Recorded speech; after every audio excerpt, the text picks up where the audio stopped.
Good morning and welcome to all of you to IIM Bangalore. I think Suresh has already given a good introduction and background to the conference for today. So I won't speak too much about that except to add one thing that he forgot, or at least which I'm proud of, that I was one of the people who wrote the business plan for NSRCEL itself. So today when we are more than 24 years old at NSRCEL, I can take some minor credit for whatever NSRCEL has been able to achieve over the years. One of the things we are quite keen on at IIMB is looking at how technology and business can integrate well with each other.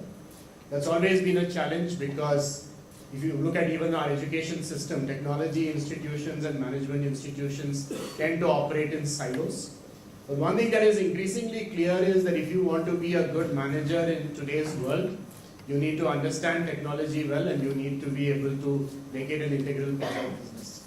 So as a consequence of that, we've been looking very carefully at how we can integrate understanding of technology into the curriculum. And over the last few years, we've been making several changes in our core MBA curriculum to reflect this.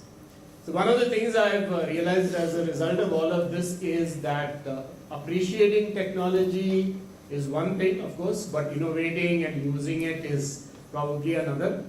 And people who look at it with the business or management lens tend to look at it in one particular way. And that's quite obvious in the way AI itself has been used so far.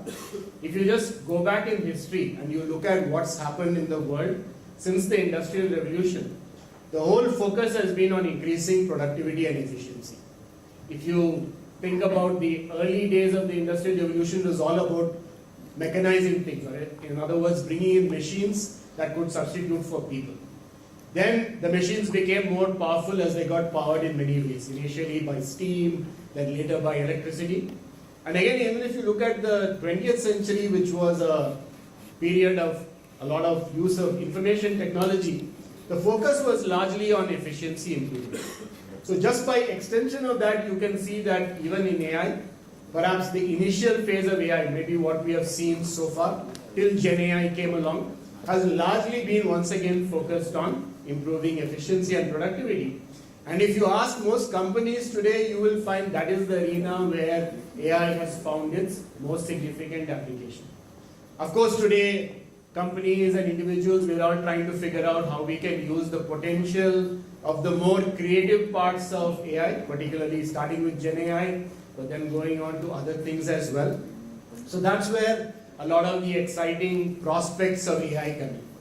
At the same time, I'm sure many of you would have seen a cartoon which was doing the rounds in WhatsApp some time ago, which really talked about how some woman is saying that, what's the use of all this AI? I wanted it to take away all the drudgery from my life. Instead, it's taking away all the creative things that I wanted to do. So I think that's going to be a big challenge for us because, once again, AI will really fulfill its potential only if it makes life easier for people. I also want to just draw your attention to another important dimension. What we've seen again over the history of evolution of different technologies is that we are often not able to anticipate the consequences of those technologies. When technologies are first touted, when they are first evangelized, we of course see all the positive aspects, but we often fail to see the challenges and risks involved with any technology. I'm particularly thinking about this a lot these days because of the warning the Surgeon General of the United States gave just a couple of days ago, where he has recommended to the US Congress that they should actually be, just like cigarette smoking is injurious to health, which is something which took a long time to become a part of the policy framework, that social media may actually not be the best thing for youngsters and teenagers and so on. You've probably been reading about all of that. So while we've undoubtedly seen significant benefits of social media, it's very clear, and I mean the challenge to the mental health of teenagers is not the only risk that we have seen, but there are so many other negative consequences that have also emerged over time. So I would just urge you in this context that while you're all embracing AI, while you're pushing AI's frontiers, please keep the negative consequences of technologies in mind. Please don't unwittingly promote the negative aspects of AI. I get a little concerned because sometimes I see these forums which talk about responsible AI. And to my mind, all AI should be responsible AI, so having a responsible AI box doesn't seem to make too much sense.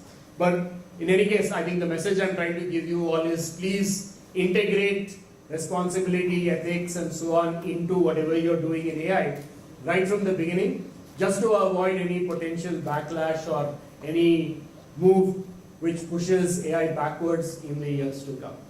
So let me once again welcome all of you to this conference. I hope you'll have an exciting day. I saw the lineup of speakers.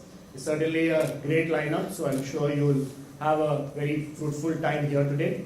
I'm particularly happy that we have Sharad Sharma as our next speaker. Sharad has been one of the top evangelists for technology and innovation and entrepreneurship in India over the last couple of decades. I've had the pleasure and privilege of working with Sharad on a few occasions. He's of course been one of the main forces behind iSpirit, which has done a lot of amazing work. So we are really lucky that we have Sharad as the keynote speaker this morning.